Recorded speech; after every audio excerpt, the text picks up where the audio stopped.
ഞാൻ ഐശ്വര്യ. ഞാൻ BCom LLB സ്റ്റുഡൻ്റാണ്. So നമുക്കൊരു വെക്കേഷൻ സ്റ്റഡി വ്ളോഗ് കാണാം. സോ ഇപ്പം ഞാൻ സ്റ്റാർട്ട് ചെയ്യുന്നത് കോൺസ്റ്റിറ്റ്യൂഷൻ പഠിക്കാനാണ്. അതിനകത്ത് DPSP എന്ന് പറഞ്ഞ പാർട്ടാണ് ഞാൻ പഠിക്കാൻ നോക്കുന്നത്. അപ്പോൾ അതെന്ന് പറയുന്നത് 36 to 51 വരെയാണ് ആർട്ടിക്കിൾ. സോ അതാണ് 1 by 1 ആയിട്ട് ഞാൻ പഠിക്കുന്നത്. സോ അതിൽ നമ്മൾ പറയുമ്പോൾ ഓരോ കേസ് ലോസും കാര്യങ്ങളും ഫുൾ നമ്മൾ പഠിക്കണം. സോ ഞങ്ങൾക്ക് എക്സാം സ്റ്റാർട്ട് ചെയ്യുന്നത് 19th അപ്പോൾ ഓരോ സബ്ജക്റ്റ് വൈസ് പഠിച്ചു തുടങ്ങാമെന്നാണ് വിചാരിക്കുന്നത്. വെക്കേഷൻ ടൈം ആണെങ്കിലും ഒരു 3 hours വെച്ച് പഠിക്കാമെന്നാണ് വിചാരിക്കുന്നത്. അപ്പോൾ DPSPയുടെ ഓരോ ആർട്ടിക്കിൾസിലും ഓരോരോ കേസ് ലോസും അല്ലെങ്കിൽ 2-3 കേസ് ലോസ് വെച്ച് നമ്മൾ പഠിക്കണം. അത് എങ്ങനെയാണ് എക്സാമിന് വരുന്ന കാര്യങ്ങളൊന്നും നമുക്ക് കറക്റ്റായിട്ട് പറയാൻ പറ്റില്ല. സോ അതിങ്ങനെയും ചോദിച്ചു കഴിഞ്ഞാൽ നമുക്ക് നല്ല രീതിയിൽ എഴുതാൻ പറ്റണമെങ്കിൽ ഓരോ കേസ് ലോസും കാര്യങ്ങളും വെച്ചിട്ട് വേണം നമ്മളത് പ്രൂവ് ചെയ്ത് ആ ആർട്ടിക്കിളും എന്താണെന്ന് ചോദിച്ചു കഴിഞ്ഞാൽ 3 mark ക്വസ്റ്റ്യൻസിലാണെങ്കിൽ നമുക്ക് എഴുതാൻ പറ്റുള്ളൂ. സോ അതിനു വേണ്ടി ഓരോ കേസ് ലോസും അല്ലെങ്കിൽ 1-2 കേസ് ലോസ് വെച്ചിട്ട് നമ്മൾ നെറ്റിൽ നോക്കുക അല്ലെങ്കിൽ ബുക്ക് ടെസ്റ്റ് റെഫർ ചെയ്തോ ആണ് ഞാനത് കണ്ടുപിടിച്ചുകൊണ്ടിരിക്കുന്നത്. സോ അതിനകത്ത് കുറേ ലോസും കാര്യങ്ങളൊക്കെ മിസ്സ് കുറച്ച് തന്നിട്ടുണ്ട്. സോ അതും ഞാൻ കുറച്ചേശ്ശെ പഠിക്കുന്നുണ്ട്. അതുമല്ല കൂടാതെ നമുക്ക് ടെസ്റ്റിൻ്റെ കാര്യങ്ങളും അതുപോലെ തന്നെ നമുക്ക് ഇഷ്ടപ്പെട്ട മറ്റേ യൂട്യൂബ് വീഡിയോസിലും കാര്യങ്ങളിലൊക്കെ നോക്കിയിട്ടും ഞാൻ നോക്കുന്നുണ്ട്. അപ്പോൾ അതൊക്കെയാണ് ഇപ്പോൾ പഠിച്ചുകൊണ്ടിരിക്കുന്നത്. മെയിനായിട്ട് നമുക്ക് നോക്കാൻ പറ്റുന്ന ഒരു റിസോഴ്സസ് മെയിനായിട്ടും പറയുകയാണെങ്കിൽ ബെയർ ആക്ട് തന്നെയാണ്.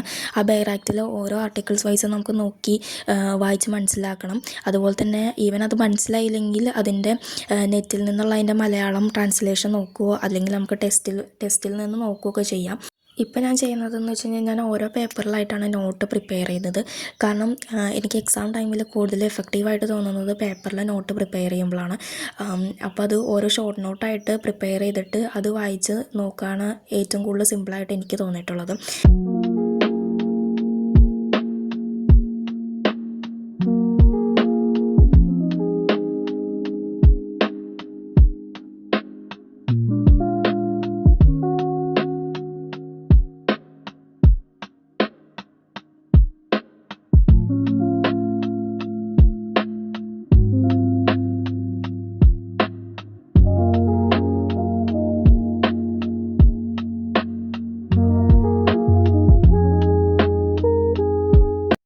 ഒരു 2 hour സ്റ്റഡി സെഷന് ശേഷം ഞാൻ വിചാരിച്ചു ഒന്ന് നെയിൽ പോളിഷൊക്കെ ഇടാമെന്ന്.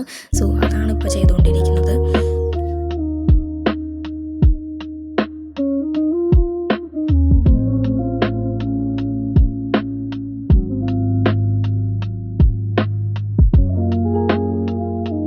സോ ഈവനിങ് ആയപ്പോൾ ഞാൻ ജസ്റ്റ് ഒന്ന് പുറത്തേക്കൊക്കെ ഇറങ്ങി. അപ്പോൾ പുറത്തുനിന്നെടുത്ത കുറച്ച് ക്ലിപ്സാണ് ഇപ്പോൾ കാണിക്കുന്നത്.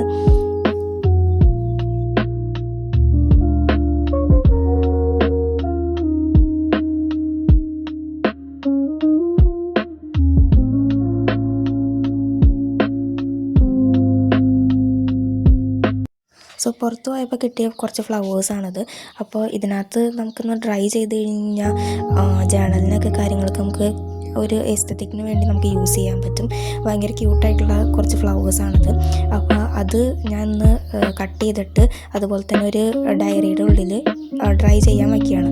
അപ്പോൾ ഇത് എത്രത്തോളം സക്സസ്ഫുൾ ആവുമെന്ന് അറിയില്ല, ഇതിൻ്റെ പൂവൊക്കെ പോകുമെന്നും അറിയില്ല. കാരണം ഇത് ഭയങ്കര തിന്നായിട്ടുള്ള ഫ്ലവറാണ്. അപ്പം അത് ഡ്രൈ ചെയ്ത് നോക്കാമെന്ന് വിചാരിക്കുന്നു. അപ്പോൾ ജേണലിൽ നമുക്ക് ഒട്ടിക്കാം. നല്ലൊരു ക്യൂട്ടായിട്ടുള്ളൊരു ഫ്ലവർ തന്നെയാണത്.